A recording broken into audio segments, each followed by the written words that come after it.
Boa noite, grupo querido.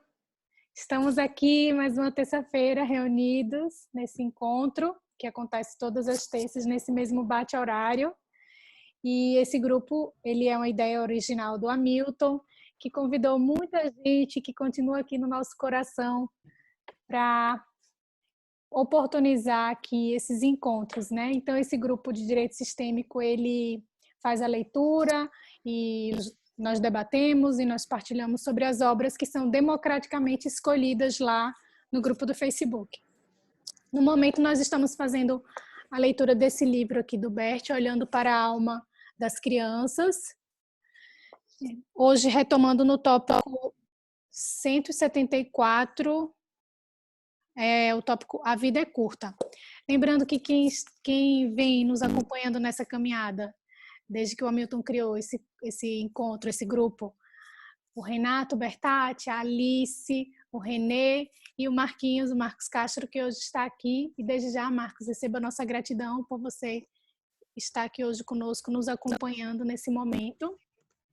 E como é que funciona a dinâmica do grupo? A gente faz um pouquinho da leitura, hoje quem vai fazer a leitura é o Eurico, e depois o grupo para um pouquinho e o Marcos oportuniza para quem quiser fazer alguma pergunta, pode escrever no chat ou então levantar a mão que a gente abre o espaço para fazer a pergunta. E todos esses encontros, eles são disponibilizados no YouTube. Até antes desse livro, Olhando para a Alma das Crianças, todo mundo consegue ir buscar lá no canal da Alice Satin. E a partir desse livro está sendo colocado no canal do Hamilton, que eu vou escrever aqui no chat o link. E então, quem vai nos assistir depois pode procurar no canal, procurar no YouTube pelo nome do Hamilton, que ele já está lá colocando vários vídeos desses nossos encontros do livro de hoje. Então, sem mais delongas, eu te passo a palavra, Marquinhos. Muito boa noite a todos do grupo, né? Os que estão aqui agora e aqueles também que assistem depois. Obrigado, Larissa, pelo suporte. Todos esses que contribuem sempre conosco aqui, Hamilton, né, os professores. Hoje o nosso querido Renê está por aqui também. Eu acho que ele não vai ficar muito tempo, porque ele me falou que ele tem um compromisso, daqui a pouco ele deve sair. Mas sempre é bom saber que deu uma passadinha, assim, traz uma base para nós, né? Estávamos falando sobre isso, assim, desse suporte, como é bom quando temos outros, assim, né? Quando a gente olha também e fala, olha, não estamos sozinhos nessa caminhada. Existem outros que também estão conosco nesse olhar. Então, muito obrigado, é muito bom estar aqui com vocês e eu sempre sinto saudade quando eu não venho aqui às terças-feiras.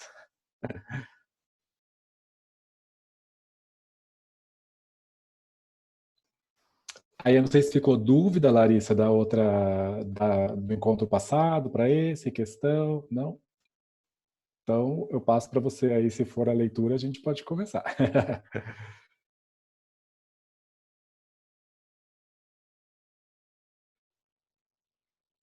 Eurico, Posso iniciar, Marcos? Abrir seu microfone, Eurico. Vamos lá. A vida curta. Hellinger para um garoto de aproximadamente 15 anos que se apresenta para trabalhar com ele. O que você anda aprontando? O garoto. O que você quer dizer, Hellinger? Você anda causando problemas a algumas pessoas. Garoto. Sim. Hellinger. Que tipo de problema? Garoto. Não estou me dedicando na escola.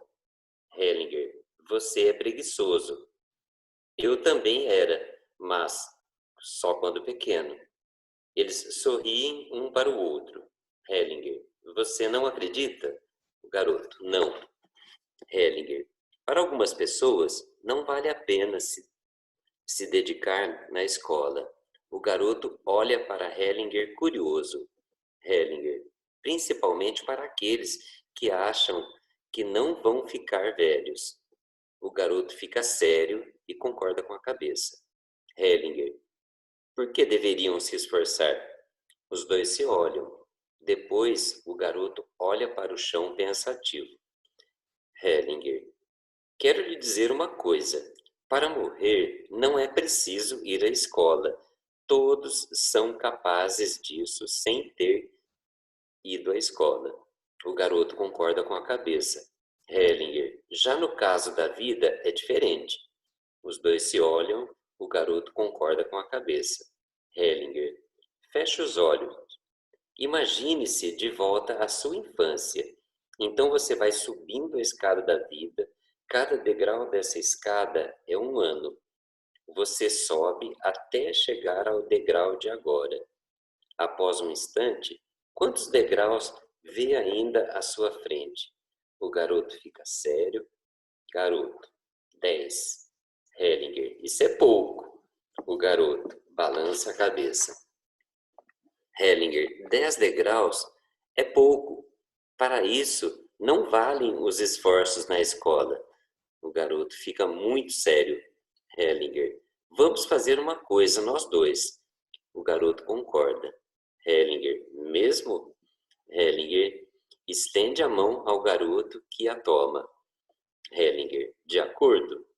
O garoto diz que sim com a cabeça. Hellinger, ok. Então vou fazer algo com você. Diga-me algo sobre a sua família. Seus pais ainda estão juntos? O garoto, sim. Hellinger, você tem irmãos? Garoto, sim. Uma irmã mais velha. Hellinger, algum de seus pais teve relacionamento anterior? Garoto, não sei. O garoto diz que seus pais também estão na sala. Hellinger pede para eles que se sentem a seu lado. Hellinger para o pai. Aconteceu algo em particular na família de origem? O pai. Houve um assassinato. Hellinger. Quem foi assassinado? Pai. O pai da minha mãe. Hellinger. Por quem? Pai. Por um assassino desconhecido. Hellinger. Quantos anos tinha seu avô? O pai. Uns 40. Hellinger escolhe um representante para o avô assassinado e o posiciona. Após um instante, o avô olha ao seu redor e dá várias voltas em torno de si mesmo. Depois olha para o chão, como se estivesse olhando para vários mortos. Hellinger para o pai. O avô esteve na guerra ou em algum outro tipo de conflito. Pai. Ele era boxeador. Hellinger.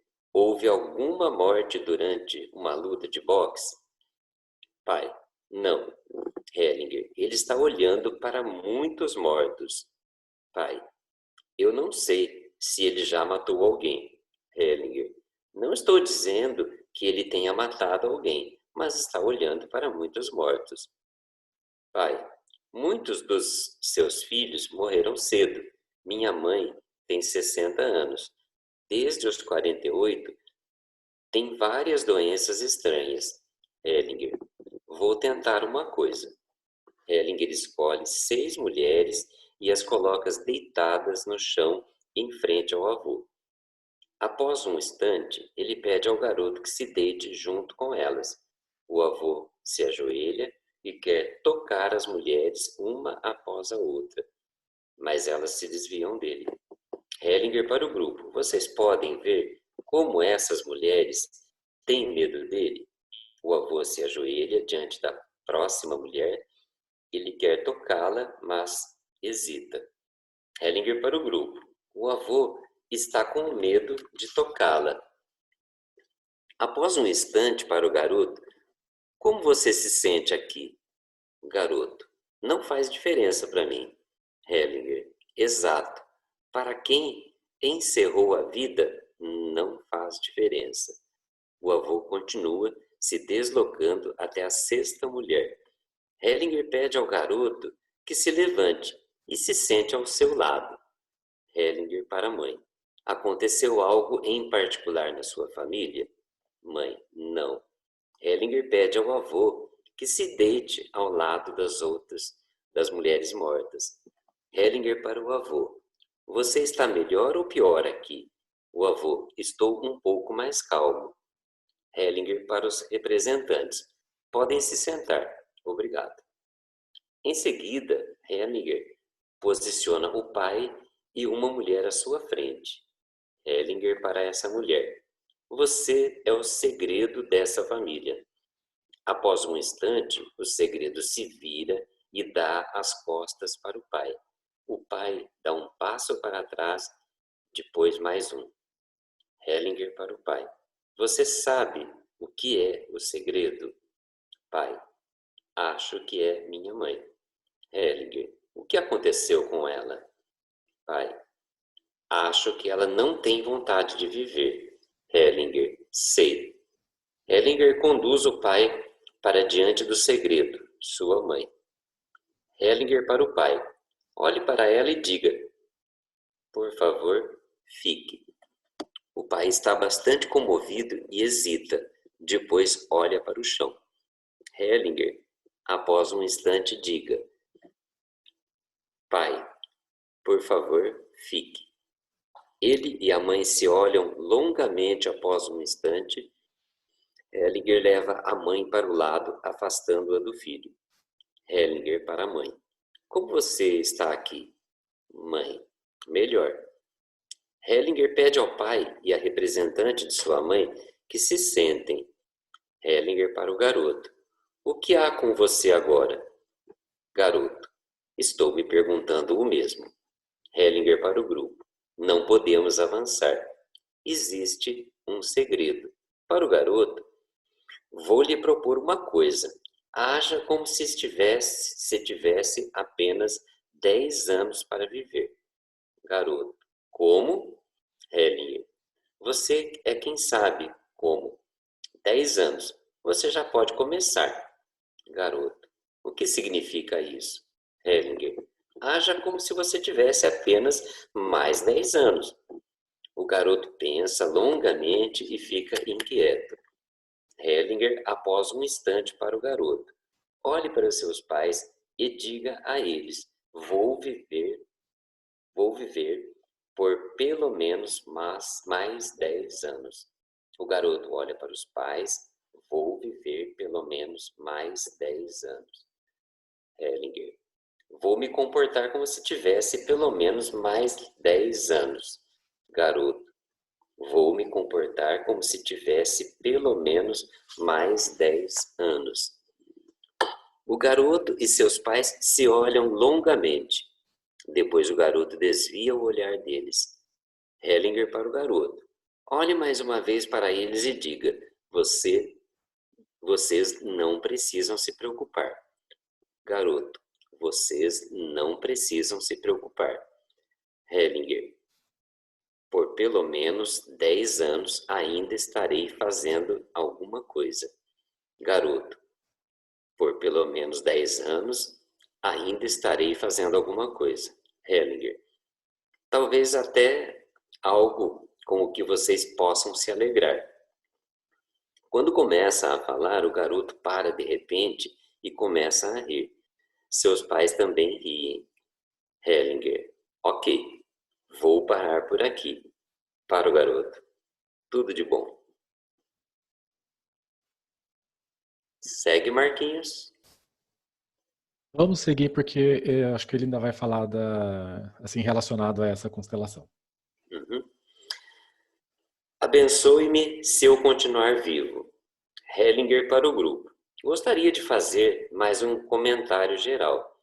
Quando olhamos para o que vivenciamos hoje, vemos que por trás daquilo que superficialmente parece importante, atua algo completamente diferente, ao qual o indivíduo está entregue. Quando, por exemplo, um aluno se comporta de maneira estranha na escola, algumas pessoas dizem: ele poderia mudar, só precisa de boa vontade. Porém, não é assim. Há outras forças em ação, as quais o atingido não compreende. Falei mais uma vez com o pai e também obtive retornos. Repassei todo o processo mais uma vez mentalmente. Quando, por exemplo, o avô foi constelado, algumas mulheres do grupo ficaram assustadas, sentiram-se ameaçadas. Também com base no que vimos na constelação, fica claro que algo de ruim deve ter acontecido. Para o pai. Então constelei o segredo, e você disse que era sua mãe. Fui demonstrando que sua mãe quer morrer. Como assim ela quer morrer? Ela quer ir até os mortos do avô. Quando você disse, é minha mãe, você sorriu. Você sabe que há coisas escondidas por trás. Minha suposição é que você esteja dizendo em seu coração para sua mãe, é melhor eu ir do que você. Seu filho sente isso. Ele diz a você, seu pai, com um amor profundo, é melhor eu ir do que você. Durante a pausa, disse a ele algo que talvez o ajude. Ele deve ir até esses mortos e até o avô e dizer, abençoe-me se eu continuar vivo. E deve ir até a sua mãe e dizer a ela internamente, abençoe-me se eu continuar vivo. E deve dizer internamente a você e a seu pai, querido papai, abençoe-me se eu continuar vivo. Para o pai, você fará isso? É claro que fará. O pai está bastante comovido e concorda com a cabeça. Pai, vou fazer isso com o coração. Hellinger, exato. Faça isso com o coração. O pai, obrigado. Ok. Aqui bom, já vimos a dinâmica, né? Desse eu por você, não é? Melhor eu morrer do que você. Já vimos isso nesse livro, assim, algumas vezes. E eu queria chamar a atenção porque algumas vezes as pessoas aqui do grupo mesmo já relataram essa questão assim de adolescentes. Veja que é um jovem de 15 anos, né? E quando você percebe algo diferente nesse adolescente, como chegar? Lembro que uma vez eu disse aqui assim, olha, eles são muito puros, porém você precisa saber adentrar a esse mundo. E aí eu só chamo a atenção para vocês verificarem no começo como é que o Hellinger conduziu essa constelação para ele adentrar a esse mundo desse jovem. Porque se eu chego assim, literalmente nesse jovem, já querendo dar uma resposta ou uma determinação, ele se afasta. E o Hellinger foi se colocando ao lado dele. Não é, eu também era preguiçoso. Veja como isso já gera uma aproximação imediata, né? Você se colocar junto com ele em um determinado lugar, mas só por um breve momento. E depois ele foi seguindo, né? Então eu só queria pontuar isso porque o restante da constelação, assim, a gente já viu, mas para a gente saber, para a gente observar como é que eu chego nesse jovem, nesse adolescente, quando eu percebo algo e talvez ele precise de alguma ajuda. Né? É de uma maneira muito sutil, é de uma maneira muito particular e voltada realmente assim com uma abertura total para esse jovem, para esse adolescente, para que possa prosseguir. E aí depois, quando vai prosseguindo, vocês vão vendo o quanto eles se entregam e quando sentem essa confiança, quanto amor existe especialmente nessa fase. Essa fase da adolescência, essa fase da juventude, é geralmente aquela fase em que muitas coisas que ficaram reprimidas lá atrás ou que estavam em desordem durante a infância começam a se apresentar. E aí elas se apresentam assim, de repente. E de repente também acontece assim, fala, nossa, mas esse era um menino tão quietinho, ou tão bonzinho, ou né, tão respeitador, isso, aquilo, e virou isso, transformou naquilo. É quando essa fase assim realmente desperta. Né? Então, por isso que a gente tem que olhar com muito cuidado, porque o que ele faz é só uma superfície. Tudo que estava lá atrás, toda essa consciência, especialmente do sistema, que atua tanto, eclode, assim, emerge de maneira bem forte nessa fase. Então, assim, eu só queria chamar a atenção para a gente realmente observar com relação a isso. E eu estou vendo aqui que o Helen vai falar sobre o emaranhamento, então depois eu comento, porque eu ia falar justamente assim, tantas e tantas vezes, não é? As pessoas elas não se dão conta do quanto a consciência familiar atua sobre essa consciência pessoal, né? Então, atos são guiados o tempo todo por conta dessa pressão que existe, dessa consciência maior dentro do próprio sistema, que gera os emaranhamentos, se o nosso título posterior é o emaranhamento. Então, vamos ver o que o Hellinger vai falar aqui, e aí eu volto com esse tema. Mas antes eu vi que a Larissa levantou a mão, então, Larissa, pode falar. Eu tenho uma pergunta, Marquinhos, em relação a essa dinâmica que ele no final ele fala essa frase, né? Abençoe-me se eu continuar vivo. Mas acho que talvez seja melhor a gente continuar a leitura do tópico, já que você vai retomar então. Não, diga. Eu senti que você deve dizer agora. Essa dinâmica de quando um ascendente ele quer seguir algo ou alguém na morte, né, para a morte, e esse peso ele recai sobre o descendente, via de regra recai no sistema de alguém que é no sistema alguém que é mais jovem. E ele aqui ele fala isso para o pai e fala isso para esse filho. Mas essa frase, ela também pode ser percebida por nós quando a gente individualmente também se percebe em algum momento nesse emaranhado, nessa dinâmica? Ótima pergunta. Assim. Essa frase tem um efeito, não é? Essa frase produz um movimento. E aí, como você está falando assim, quando aquele da geração anterior olha para a morte, vem aquele da geração posterior e fala, não, eu vou no seu lugar porque eu te amo. Então, estamos claros nessa dinâmica. E essa frase, quando vem assim, abençoe-me se eu continuar vivo. Veja, aí o que vem, o que emerge, assim, aquela dinâmica oculta da morte, do desejo da morte. E quando você pede isso, você pede essa bênção, vamos dizer, para o seu ascendente, há um movimento imediato nele. Porque quando você pede a bênção para continuar vivo, ele se dá conta de que também passa a olhar para a vida. Então, se você sentir um pouco isso, assim, experimentar isso, você vai perceber assim, se você chega para a mamãe assim, me abençoe se eu permaneço viva por mais um tempo. Isso não tem um efeito somente sobre você, mas também nela. Isso também é um convite para que ela continue na vida. Porque ela vai se dar conta de que, por uma postura de que ela está adotando, você está se colocando no lugar. E os pais não querem isso para os filhos. Os pais não querem que o filho morra no lugar deles. E aí o pai acorda também. Fala, opa, peraí, isso também é comigo. Então, aquilo que se pensava que era só com o filho, no caso, vai falar, então não é só com ele. Eu também olho para a morte. Então, eu também peço a bênção para continuar vivo por mais um tempo. E aí veja o quanto isso vai chegando de geração em geração e provoca essa cura no sistema.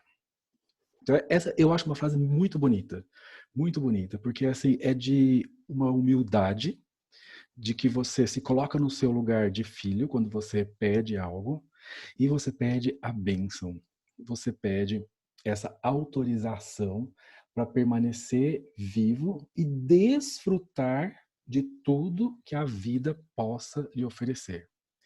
Veja, porque no caso do garoto, ele se via vivo por mais 10 anos. Né? Ele colocou 10 anos. E o Hellinger foi levando assim, 10 anos é pouco, 10 degraus, né? Porque ele foi imaginando na escada. Mas tudo bem, então vamos olhar para esses 10 anos. Porque dentro da constelação, quando o Hellinger coloca ele ali deitado, morto, para ele é indiferente. Para ele, a vida já tinha acabado. E o Bert traz para ele um novo olhar de pelo menos mais 10 anos. Eu vivo por pelo menos mais 10 anos. E mais, ele assume esse compromisso perante os pais de viver por mais 10 anos. E quando você verbaliza isso, assume esse compromisso, todo o seu corpo recebe essa informação. E quem já participou de uma constelação sabe o quanto o corpo vibra nessa nova informação. Então, assim, ali já foi um movimento muito grande. E depois, quem sabe, desses 10 anos que eu comece a desfrutar a vida, eu queira um pouco mais, um pouco mais, um pouco mais. E para isso eu peço, então, a bênção dos meus pais.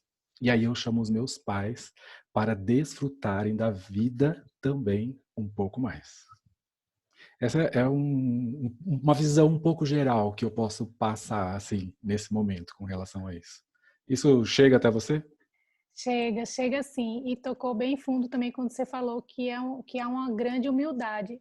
Eu já tinha lido esse livro, mas eu não tinha me atentado assim para essa parte da leitura. E agora, na nossa leitura, me chamou a atenção que ele fala: vou fazer isso com o coração. E o Bert fala: sim, faça isso com o coração. Então, é realmente muito humilde, né? Não precisa ser uma bandeirinha abanando, é algo muito Isso. íntimo. Isso traz, assim, e nos retira de uma certa arrogância. Aquela arrogância de que, o que precisar ser feito eu faço sozinho, ponto final. Porque aqui você pede algo do outro. E você pede algo muito precioso, que é justamente essa bênção para, como eu disse, né, desfrutar dessa vida em sua plenitude. Então é algo muito profundo. Que talvez no momento, aqui, eu não estava lá, né, então eu não sei como foi e não dá para julgar com relação a isso, mas vocês viram que tanto o jovem como os pais começaram a rir. Então, não sei qual foi esse movimento do riso, né, mas veja que isso atua de uma forma tão profunda que algo desperta. Algo sempre desperta. Gratidão, meu querido. Eu estou vendo aqui que o Marco está com a mãozinha levantada. Bom, eu peço a bênção do grupo para eu viver pelo menos mais 10 anos.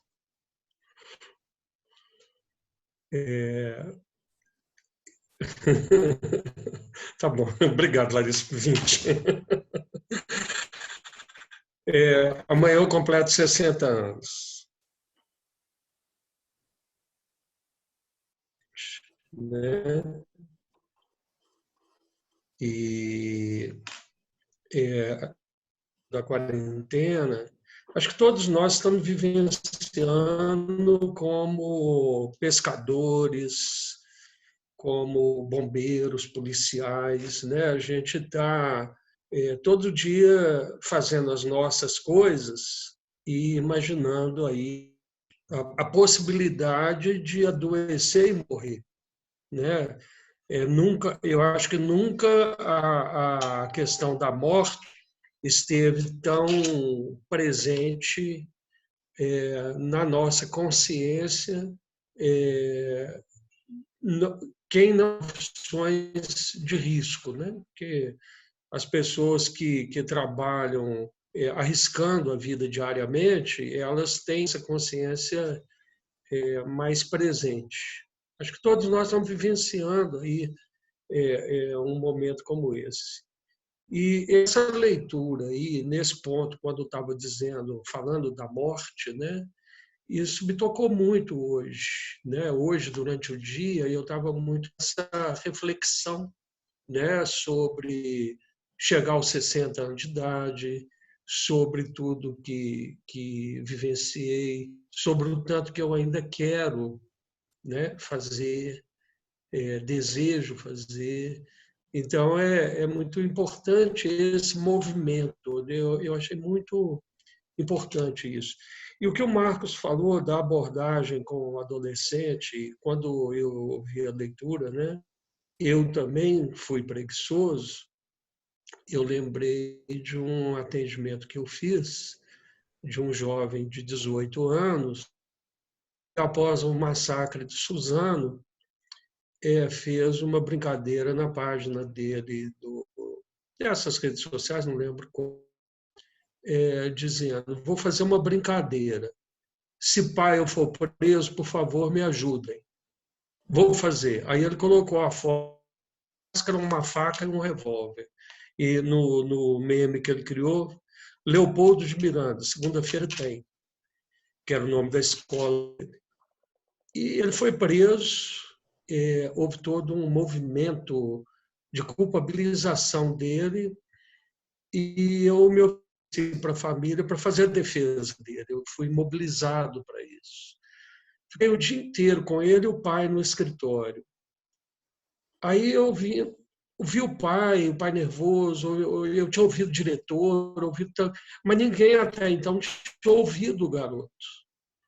Aí eu fui para conversar com o garoto, sem o pai, e aí quando eu vi a página dele, né, eu voltei para a sala com todo mundo e falei, olha, falei com o pai dele, que ele, na verdade, era um grande artista. Ele tinha feito uma brincadeira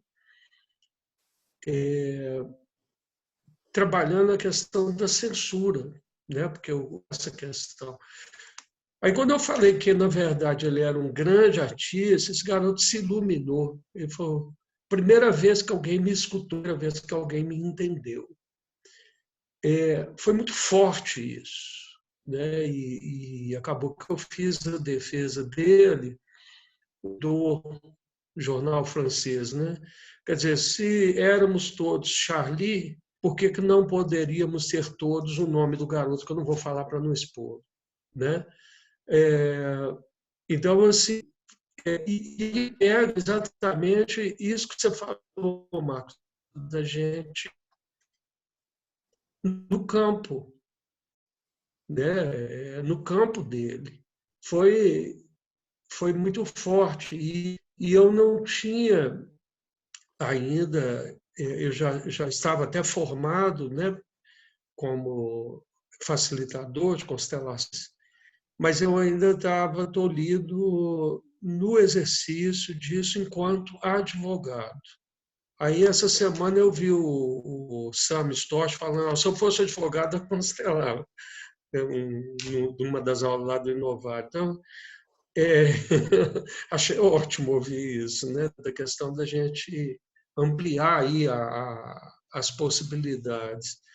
E é isso, né? Eu estava compartilhando assim muito entrar num campo de um jovem, quanto a essa coisa da morte que mexeu muito comigo. Obrigado. Obrigado, Marco. Parabéns. Tá chegando aí amanhã. Muitas felicidades para você. E sim, nesse momento, realmente assim, para nós, né, que estamos presenciando, talvez seja o momento em que mais nós realmente estejamos olhando o quanto vida e morte caminham juntos. Isso despertou algo nas pessoas. E aí, também, quando eu estava falando da consciência, também eu vejo assim despertar aquilo que, olha, talvez anteriormente a gente não tivesse dado conta do quão conectados realmente estamos e do quanto os nossos atos eles interferem na vida das outras pessoas. Hoje você coloca uma máscara para sair na rua porque você se protege, mas também porque você está pensando no outro, se protegendo do outro. Então veja o quanto isso está interligado, né? Vida e morte. E aqui, eu vou chamar a atenção que você falou do jovem.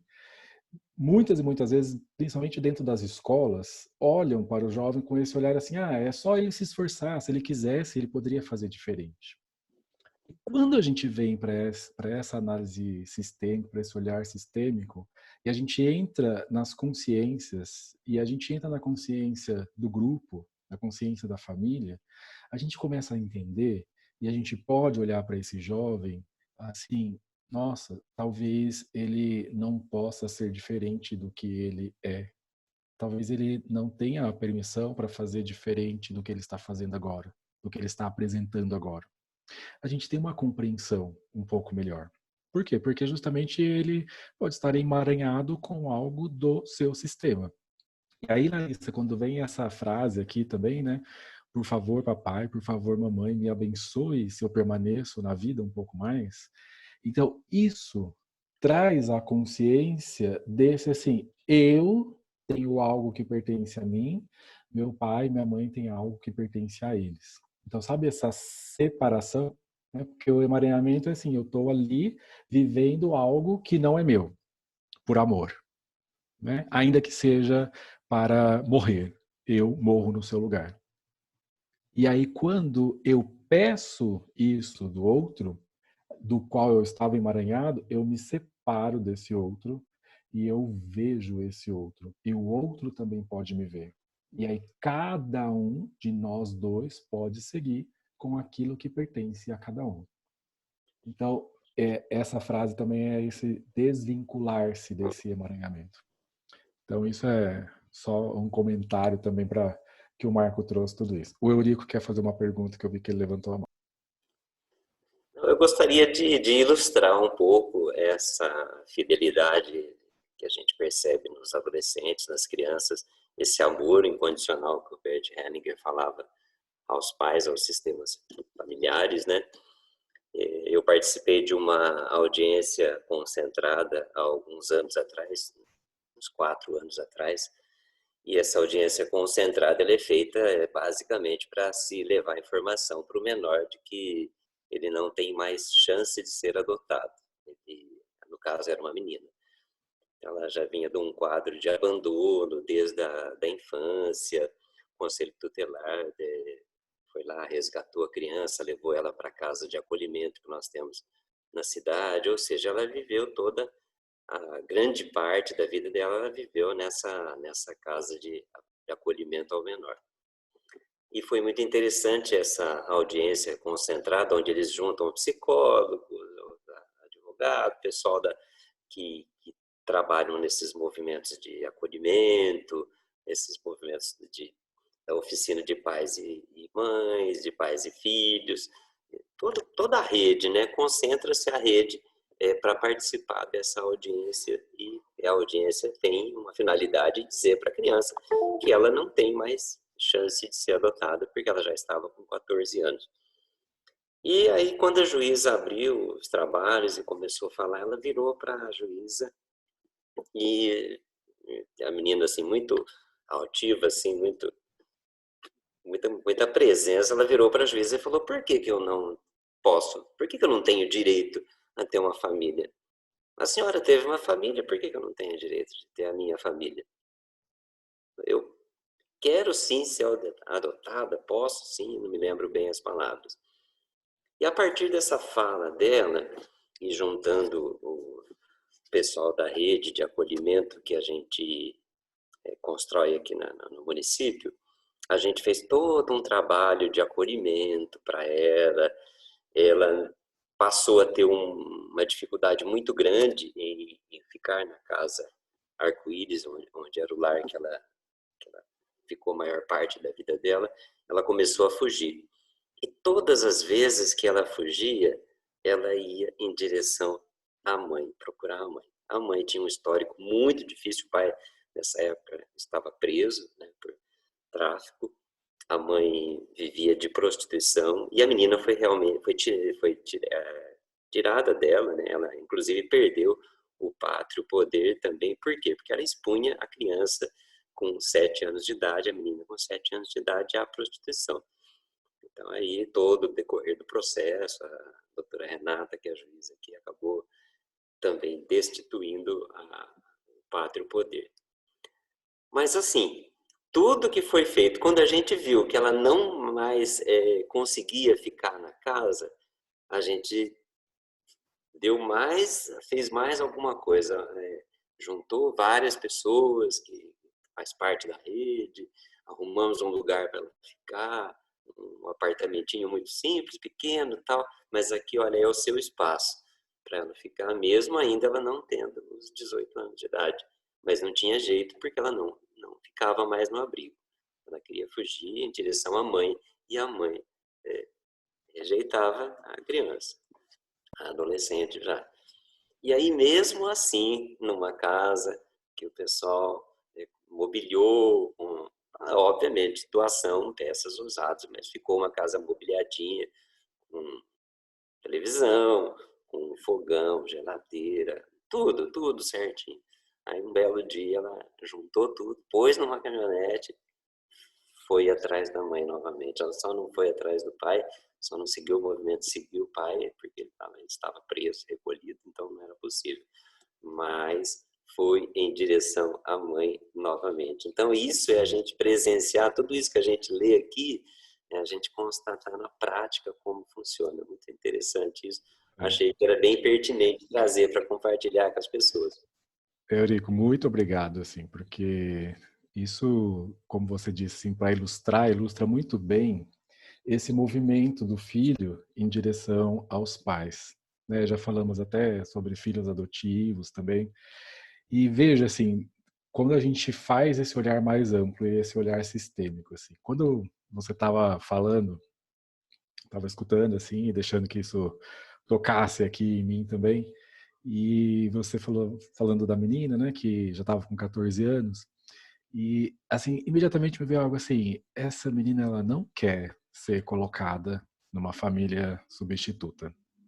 Algo assim, só algo assim que veio. E depois você foi completando. Então, veja como isso atua no coração. E então, o próprio filho diz assim, eu quero ter a permissão para amar a minha mãe. E se ela não tem essa permissão, porque olham superficialmente para a mãe o que fez ou o que deixou de fazer, né, as condições físicas, né, assim, materiais e tudo, e, e julgam essa mãe. E aí essa menina vai mostrar o tempo todo assim, eu quero amar a minha mãe. E por isso que muitas vezes eu falo aqui assim, olha, não significa que você tenha que ir lá e colocar a mãe e a filha fisicamente juntas, porque talvez até não seja possível que isso aconteça.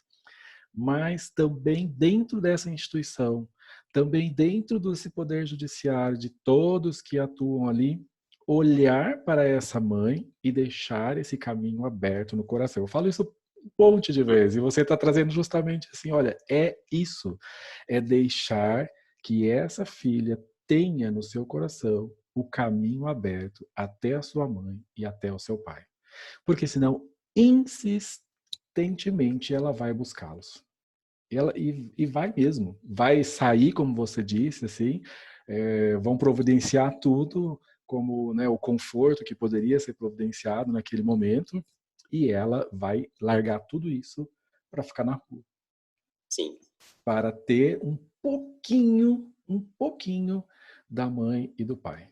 Para vivenciar um pouco daquilo que a mãe e que o pai vivenciaram por amor. Totalmente por amor.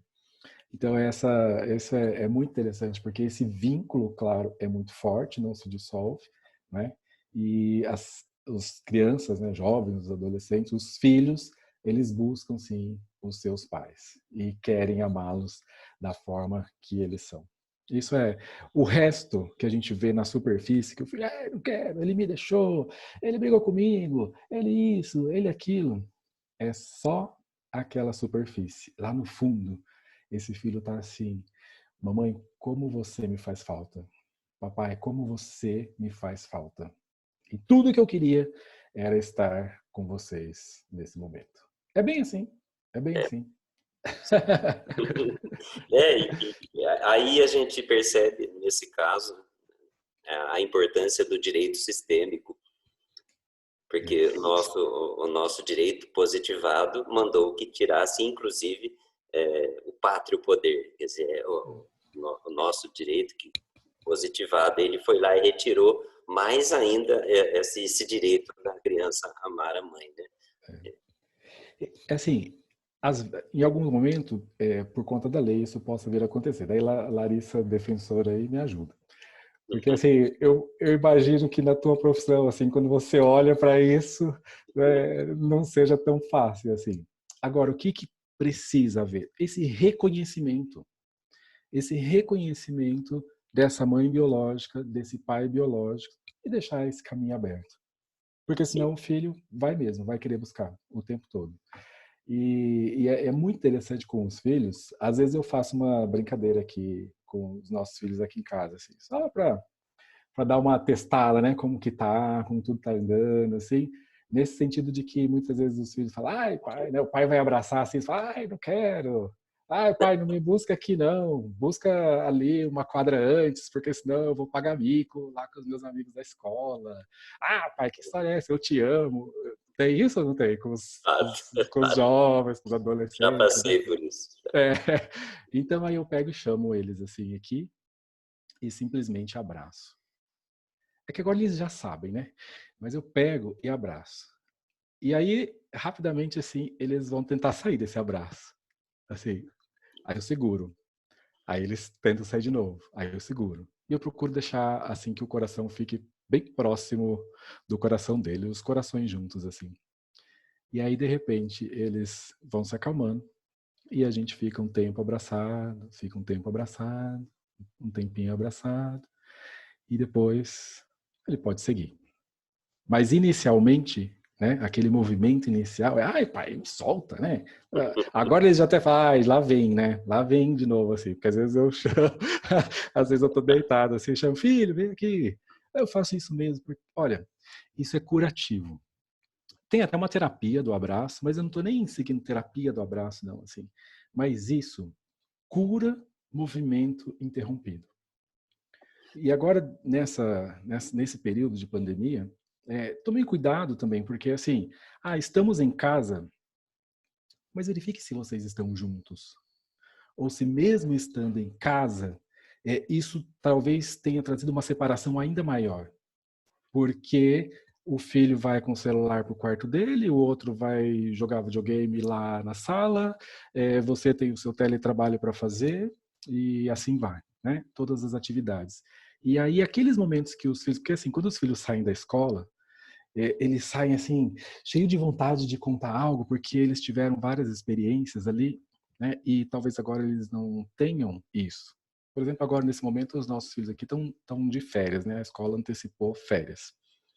E aí, se você não cuida de ter realmente um momento junto, de proporcionar, isso vai se afastando.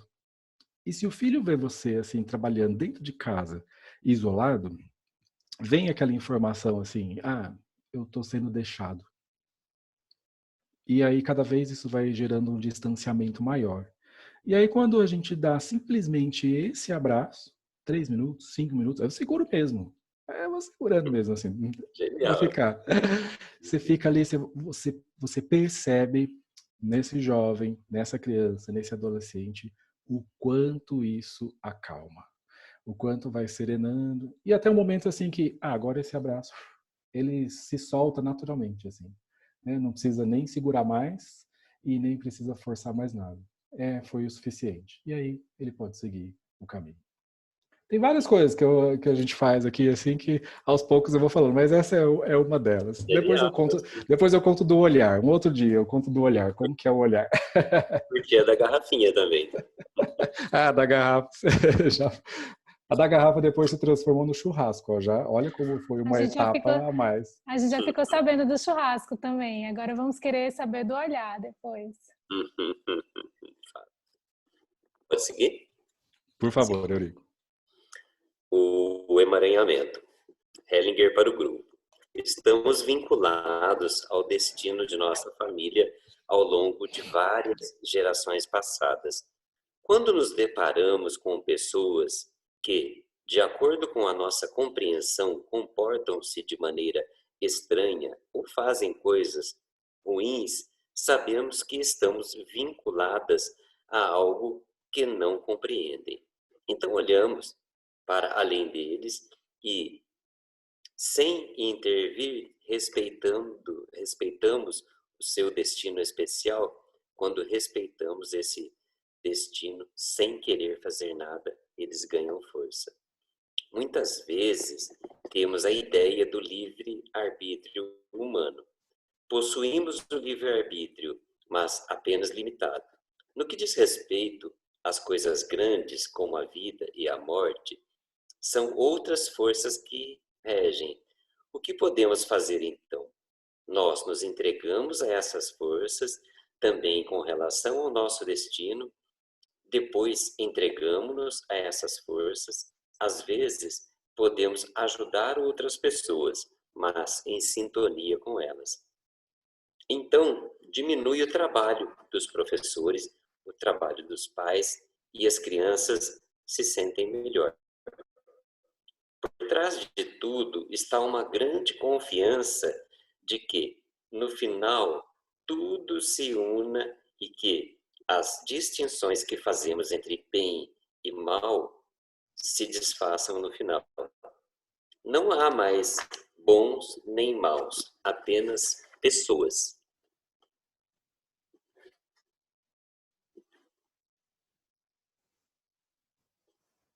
Marquinhos, seu microfone. Tô conseguindo. Agora sim. Desculpa, estava com o microfone no mudo. Nós falamos justamente sobre isso, né? Sobre o emaranhamento. E eu lembrei de algo aqui, assim, quando eu disse aquela frase, olha, talvez esse jovem não possa ser diferente daquilo que ele é. Talvez ele não possa ter esse comportamento diferente do que ele está tendo. Então, isso vem, né, de uma outra consciência. A gente precisa sair dessa consciência pessoal e acessar essa outra consciência, essa consciência familiar e depois essa consciência espiritual, nesse sentido de que esse bem e mal vão cessar, né? Já não existem mais. Enquanto estava lendo, eu lembrei de um exercício, assim, só para compartilhar, e talvez para os professores isso possa auxiliar também, que eu fiz isso no trabalho. Então, eu lembro que lá no nosso... A Marina está aqui? A Marina está ali, a iPad da Marina. Marina, também, então, escuta com relação ao trabalho, porque vai chegar próximo a você, isso daqui. E no trabalho, existia, assim, muito conflito. Num ambiente, assim, em que a imagem que eu tinha era assim, meu Deus, né? Estamos em uma panela de pressão e a qualquer momento isso vai explodir. Vai explodir. Então, conflitos entre os setores, né? Olha, o gabinete que não pode, que acha que aquilo é da responsabilidade da contadoria, a contadoria que acha que é do gabinete, que acha que é da secretaria, sabe assim, conflitos. E aí, eu tô vendo a Marina fazendo assim, porque já vai imaginar assim como isso transporte para o seu trabalho, porque acontece, gente, nós temos conflitos, né? Nós estamos ali com as pessoas. Aquilo que fala, olha, deixe seus problemas lá atrás, lá fora, aqui não entra, né? Isso não existe assim, porque nós estamos com tudo ali dentro, nós estamos plenos ali dentro. Então, muitas vezes a gente traz sim tudo isso da nossa história ali e que gera conflito. Mas eu vou direto no que eu queria, senão eu vou me estender. Eu falei, vou fazer uma dinâmica aqui para a gente justamente assim ter uma ideia do que é essa vontade pessoal e do que é conseguir pensar um pouquinho nessa vontade do coletivo, nessa consciência um pouco maior. E aí a ideia foi assim, olha, tem toda uma preparação, mas eu fiz uma primeira pergunta para eles assim. O que é que tem que acontecer aqui para que vocês façam o melhor de vocês? Escrevam o que vocês quiserem. O que é que tem que acontecer aqui para você fazer o seu melhor aqui dentro? E aí escreveram, e aí eu fui colocando nas paredes, assim, o que eles escreveram, né? Tinha sulfite e tudo. Então saiu de tudo, Marina, assim, por exemplo, a gente tem que ganhar mais. Eu fiz com os servidores, tá? A gente tem que ganhar mais. Eu tenho que ter uma função comissionada. Eu tenho que isso, eu tenho que eu, todos, tudo ali. E depois nós vamos passar por uma segunda rodada. Então, assim, agora, o que é que tem que acontecer aqui, então, para que isso seja melhor para você e para o grupo, para todos. Então, vocês, de todas essas opções que estão aqui, vocês selecionam, não lembro se eu acho que foram três opções, 2 opções, aonde vocês quiserem, seleciona para mim aqui, quais vocês querem. Aí, olha que interessante, várias opções que eram estritamente do eu, por exemplo, assim, eu tenho que ganhar mais, eu tenho que ter uma função comissionada, elas caíram já na primeira rodada.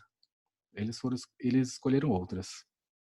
Olha, começaram a sair de uma consciência muito pessoal, de algo muito pessoal, e já se colocar para o grupo, o que é melhor também para o grupo.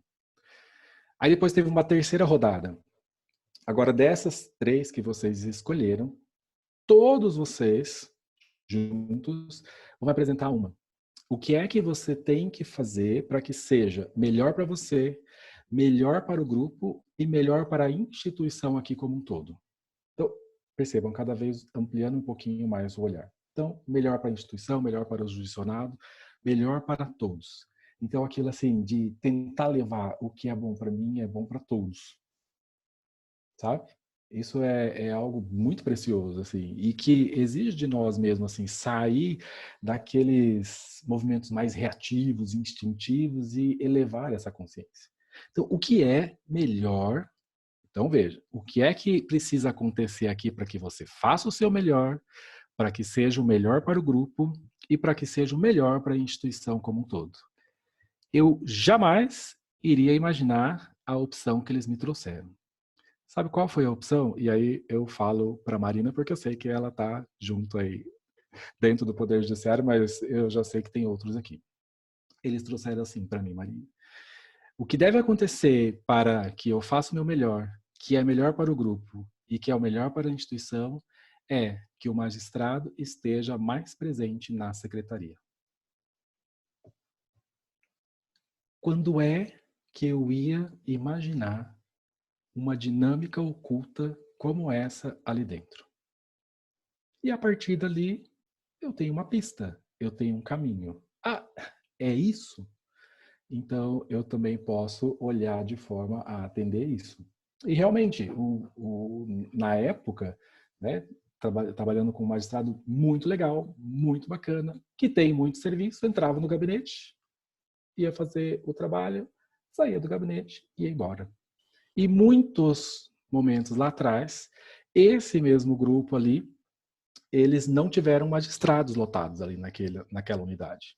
Eles se sentiam inseguros, eles se sentiam perdidos. Vejam, trazendo algo também lá de trás. Mas se eu simplesmente olhar ali do jeito que está, né, e aquele conflito todo, eu não teria chance de oferecer algo muito mais profundo e que realmente pudesse trazer uma serenidade para o nosso grupo, para a instituição ali de trabalho. Então veja o quanto isso é precioso e talvez de algum modo, aí eu sei que Cristiane, professora, isso também pode ser levado para as escolas, né, com esses alunos, muitas vezes se criam até sala de alunos que são difíceis. Já viram isso? Essa sala, ela é especial, assim, essa sala, ela é dos alunos difíceis.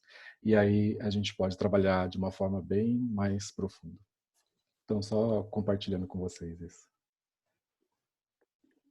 Seguimos. Larissa, tem alguma pergunta, algum comentário, algo?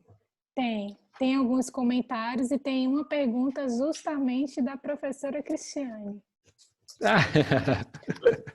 Então vamos. Cris, você quer abrir seu microfone e falar ou prefere que eu leia? Tá, eu vou ler então. Ela pergunta assim: em que momento temos realmente o livre-arbítrio? Porque parece haver um pré-determinismo que conduz a todos, e enquanto os emaranhamentos não são desfeitos, todos ficam condicionados a uma repetição cíclica no sistema. Só essa tua pergunta dá para a gente passar assim horas aqui, porque isso realmente é algo que toma a todos nós, né? Como é esse livre arbítrio? O Bert Hellinger, em algum momento... Eu me esforço para encontrar informações corretas, mas vai ver, troquei as bolas dessa vez. Olha, a menina aqui, o meu celular tá perto aqui, não sei se vocês escutaram, mas disse assim: eu me esforço para encontrar informações corretas. É exatamente isso. Eu acho que ela respondeu para nós. O Bert, Cristiano, ele diz assim: olha, tá interessante, tá todo mundo dando risada aqui, assim, eu tô vendo a carinha de vocês. A Larissa, se eu pedir para ela falar agora, ela não consegue, ela não tá aguentando. O Bert diz assim: todas as vezes que se recorre ao livre-arbítrio, é algo como um julgamento. Se recorre ao livre-arbítrio assim como um julgamento ou como uma acusação.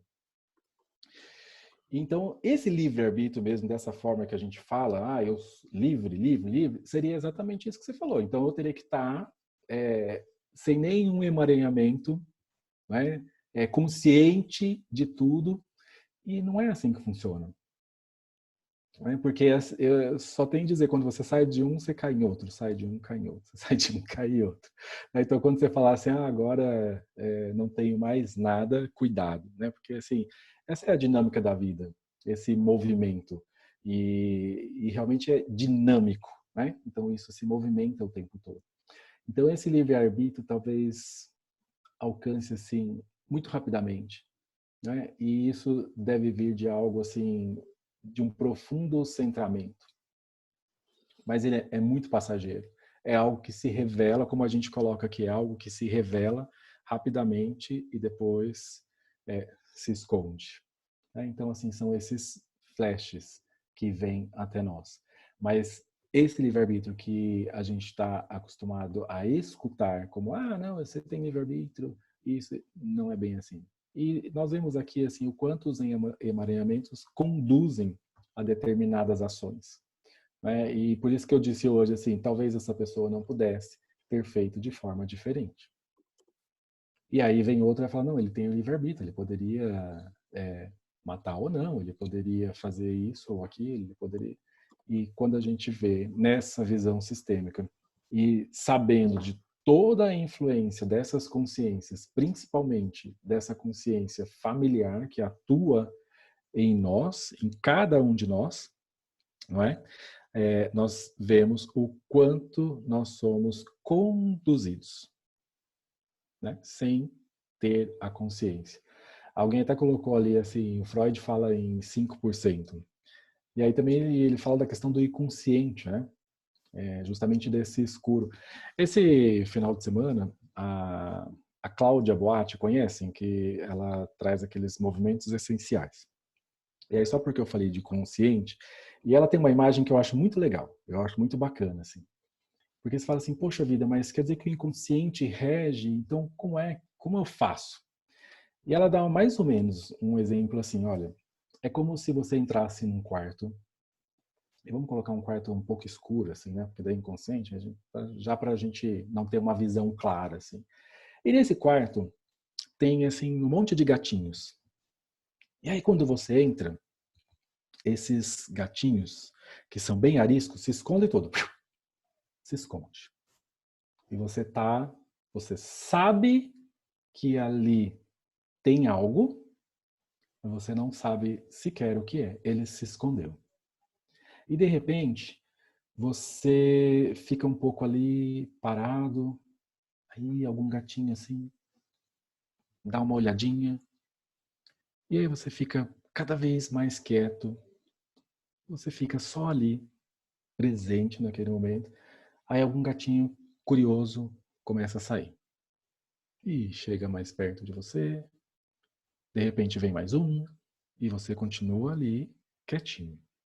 Apenas percebendo o que está acontecendo. E aí talvez venha mais outro, e de repente você pode até brincar um pouquinho com esses gatinhos. Por que eu estou dizendo isso? Essa é a postura de trazer aquilo que estava no inconsciente para uma consciência. Porque também se você chega nesse quarto escuro e você faz barulho, eles se escondem e você não os encontra. Os gatinhos continuam ali, você não os encontra e de algum modo as informações que eles poderiam trazer para você ficam ocultas. Então quando você se centra, quando você se aquieta, talvez venha algo desse outro plano até você e te dê um momento precioso, assim como uma faísca. E depois, novamente, no escuro, e novamente no escuro, e novamente no escuro. Ô Marcos, isso é o que ele fala que é verdade? Porque assim, me pareceu muito com a imagem que eu já assisti do Renato explicando, a do golfinho, né? Surge e depois emerge de novo. Olha onde está a minha página do livro aqui. Vai estar... Boa. Ai, olha só. Quer escutar? Oi, claro. Temos tempo, Larissa, para isso? É rapidinho. Com certeza temos tempo. Ok, então vai ser um belo término. Porque justamente antes do encontro eu peguei o livro e abri na página da verdade. E aí, ao invés de falar, o Bert fala pra gente, então. Tá? O Bert fala mais coisas sobre a verdade, mas aqui tem uma essência sobre a verdade que ele traz. O livro que eu tô lendo é o Pensamentos a Caminho. Ele diz, a verdade. Como a felicidade, a verdade é fugaz. Como a felicidade, ela não está em nosso poder. Pelo menos a verdade que atua. Como a felicidade, ela nos é dada de presente. Por esta razão, os buscadores da verdade a encontram tão pouco quanto encontram a felicidade aqueles que a buscam. A verdade se mostra, não a possuímos. Quem pretende agarrá-la quando ela se mostra, só a possui supostamente. Nessa categoria se inclui a verdade proclamada. Muitas vezes, ela é proclamada em função do poder, não da própria verdade. Por esta razão, ela se torna muitas vezes odiosa para muitas pessoas. Mas a verdade que se mostra quando a esperamos é amiga. Ela pode ser séria, nos leva à reflexão, nos desafia e conduz a uma ação que traz bênçãos. Essa verdade nunca é amarga. Pelo contrário, ela nos relaxa, nos faz sorrir, existe para todos e não se sujeita à manipulação pelo poder. Essa verdade não quer permanecer. Ela vem e vai e assume diferentes roupagens. Ama o disfarce e, por vezes, ridiculariza quem a leva demasiado a sério. Como a vida, ela se apresenta numa multiplicidade inconcebível. E, apesar de imutável, é sempre a mesma. A vida e a verdade estão intimamente unidas. Realmente verdadeira é só a vida. Se você conseguiu transportar aquela imagem para esse texto, sim, ela tem muito dessa imagem sobre a verdade, que se apresenta. Qual é essa página, Marcos? Eu tenho esse livro? Página 33 do livro Pensamentos a Caminho. O meu está a caminho também. Que bom. Tudo bem para você? Ótimo. Larissa, deixo com você então agora. Tá, com esse encerramento maravilhoso, acho que o nosso grupo por hoje se conclui, não é?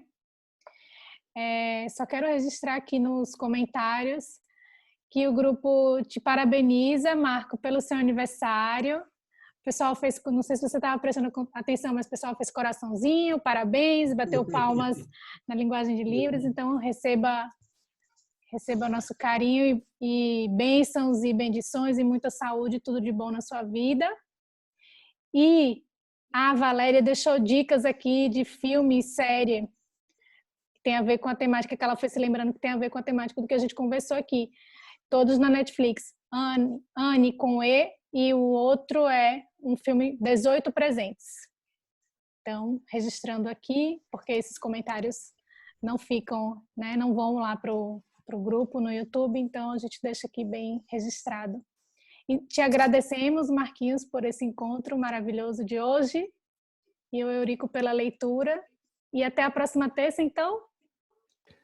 Até, gente. Obrigado. Até. Obrigado. Muito bom estar aqui. O filme 18 Presentes eu já assisti, é bem legal mesmo, muito legal. Não sei, quem assistiu vai ver esse retorno com a mãe aí, bem bacana.